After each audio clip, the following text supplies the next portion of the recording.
Bonjour. Parler d'amiante, c'est s'exposer à ne pas être bien compris par son interlocuteur si on ne tient pas suffisamment compte des termes en vigueur dans son environnement de travail.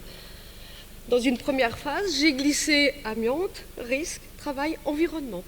Voilà le décor planté au niveau de ce congrès. Il existe en effet une certaine confusion associée à la terminologie amiante qui n'est pas utilisée de façon uniforme par les minéralogistes, les hygiénistes, les médecins du travail, les chimistes, les analystes, etc., etc. Nous allons donc, dans cette phase introductive, parler des différents termes en vigueur et utilisés dans les différentes professions qui ont un lien avec l'amiante. L'amiante est minéralogiquement parlant un matériau constitué de silicates fibreux associés à des minéraux comme le magnésium, le silicium, le fer. Selon la structure de ces minéraux, on distinguera des variétés asbestiformes de variétés non asbestiformes. À noter qu'il existe aussi d'autres silicates fibreux à morphologie asbestiforme, mais ce n'est pas de l'amiante. La caractéristique asbestiforme a été définie par l'Agence gouvernementale des États-Unis pour l'environnement. Elle se caractérise par une cristallisation naturelle d'un minéral en fibres unidimensionnelles avec des fibres très longues, un rapport longueur sur diamètre supérieur à 20, l'existence de fibrilles très fines et au moins 2 des 4 caractéristiques suivantes, des fibres parallèles regroupées en faisceaux, des faisceaux de fibres avec des extrémités effilochées ou des agglomérats de fibres individuelles et l'existence de fibres incurvées. On voit bien dans ces photos qu'on a l'existence de fibres, des fibres plus ou moins rigides et plus ou moins effilochées, qui justement caractérisent cette particularité d'être des fibres asbestiformes. Et c'est cette longueur de fibres, avec en outre un caractère de biopersistance dans le corps humain, qui conduira à des effets sur la santé sur lesquels on est tous informés. Sur ces photos de variétés non asbestiformes, on ne retrouve pas ces fibres-là. Donc pour les variétés asbestiformes, on n'a pas cette particularité de rentrer profondément dans le corps humain et de faire les effets sur la santé. Parmi les fibres asbestiformes, on distingue 2 groupes différents, les serpentines et les amphiboles. Dans les amphiboles chrysotyles, avec les fibres qui sont flexibles, non, c'est les serpentines, avec les fibres flexibles. Et dans les amphiboles, nous avons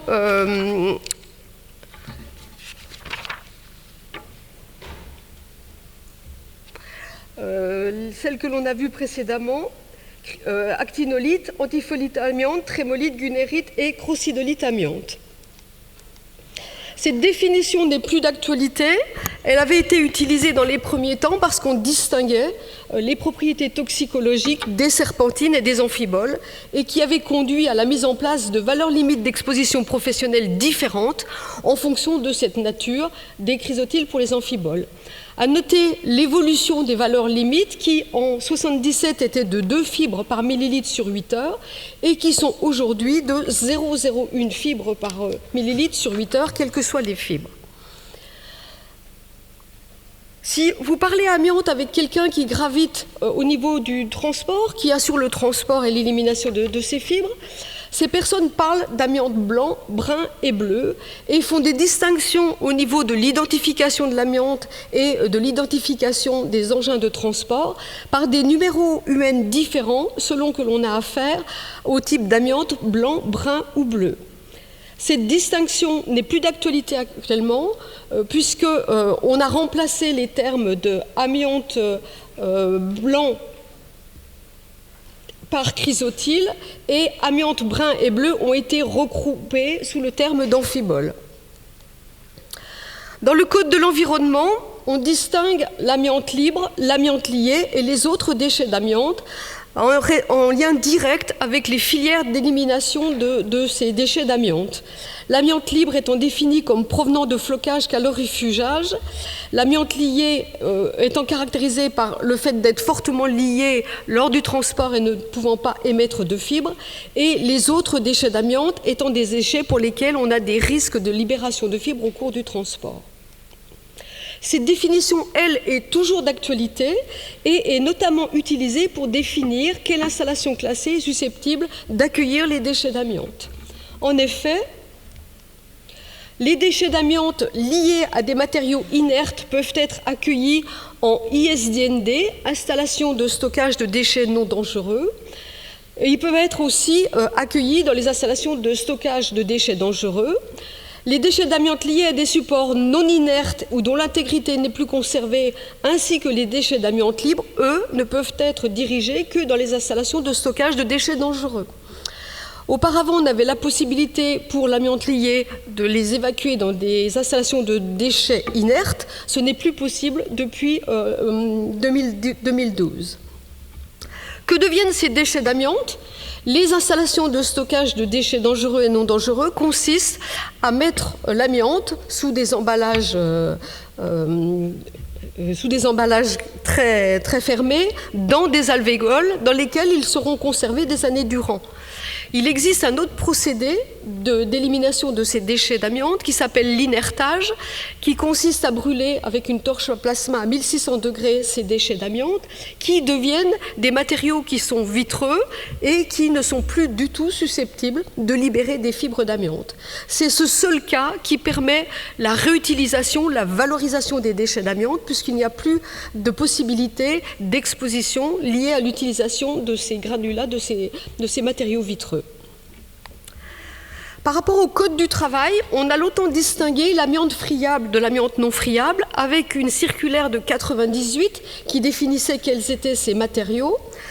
Cette distinction entre amiante friable et non friable caractérisait de manière efficace les risques d'exposition passive, mais beaucoup moins efficace les risques d'exposition lors d'interventions sur ces matériaux. En effet, lorsqu'on intervient sur un matériau qui contient de l'amiante, bien sûr, le caractère friable, non friable a une influence sur les niveaux d'exposition que l'on peut obtenir en travaillant sur ces matériaux, mais la technique mise en jeu et les processus mis en jeu qui permettent de réduire l'exposition, comme le mouillage, l'aspiration directement à la source, permettent, elles, de beaucoup réduire l'exposition, au moins autant que le caractère friable et non friable des matériaux qui contiennent de l'amiante. C'est pourquoi cette caractérisation friable et non friable qui existait auparavant dans le Code du travail et qu'on peut un petit peu entendre par ailleurs, n'est plus du tout d'actualité depuis l'apparition du décret de 2012 qui ne tient plus du tout compte de ce caractère-là, mais qui tient exclusivement compte du processus utilisé pour soit retirer, soit encapsuler, soit intervenir sur l'amiante, ce processus conduisant à l'estimation de niveaux d'empoussièrement qui vont conduire à la mise en œuvre des moyens de protection sur l'échantillon amiante.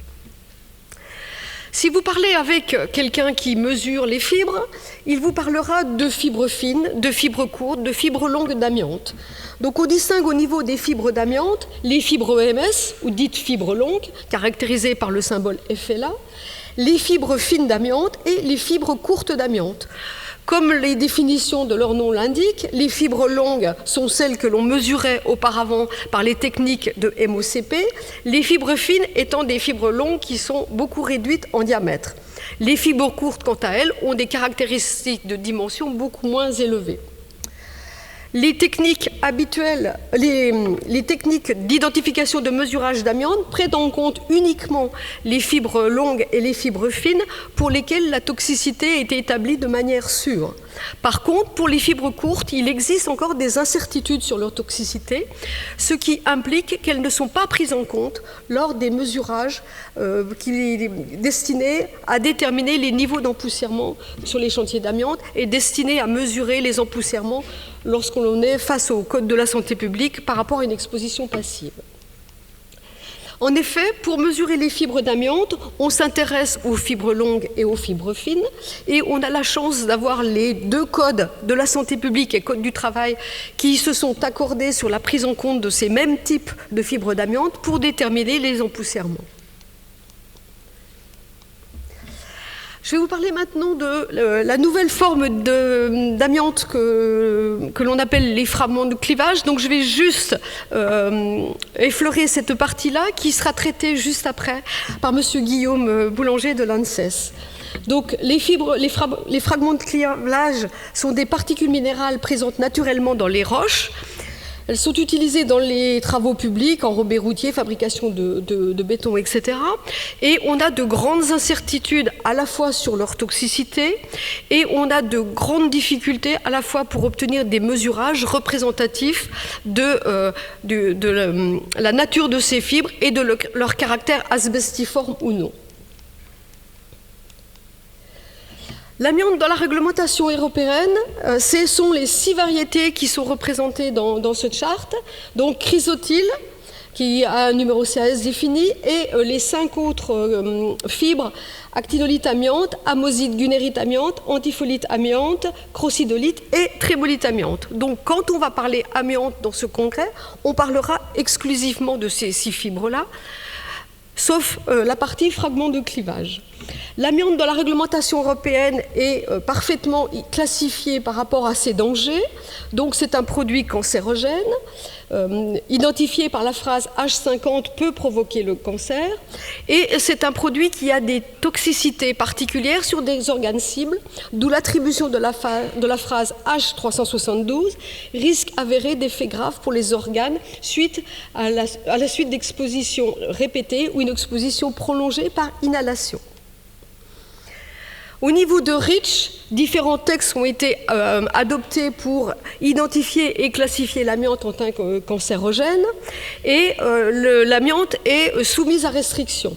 Donc la fabrication, la mise sur le marché et l'utilisation sont interdites au niveau européen par REACH, avec quelques exemptions au niveau des filtres d'amiante qui étaient utilisés, des diaphragmes qui étaient utilisés pour la fabrication de certains produits chimiques par électrolyse. Cette exemption est finie depuis le règlement de 2016.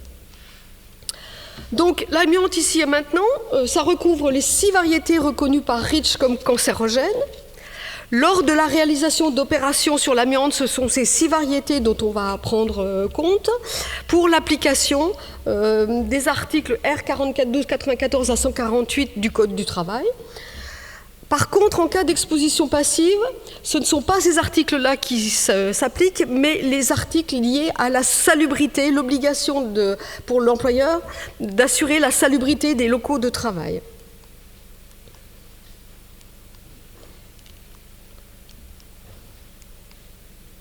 Enfin, un dernier mot pour vous dire que dans les années 70, la France était le premier importateur européen d'amiante, avec une moyenne de 150 000 tonnes d'amiante importées par an, utilisées principalement dans la fabrication de tôles de toiture.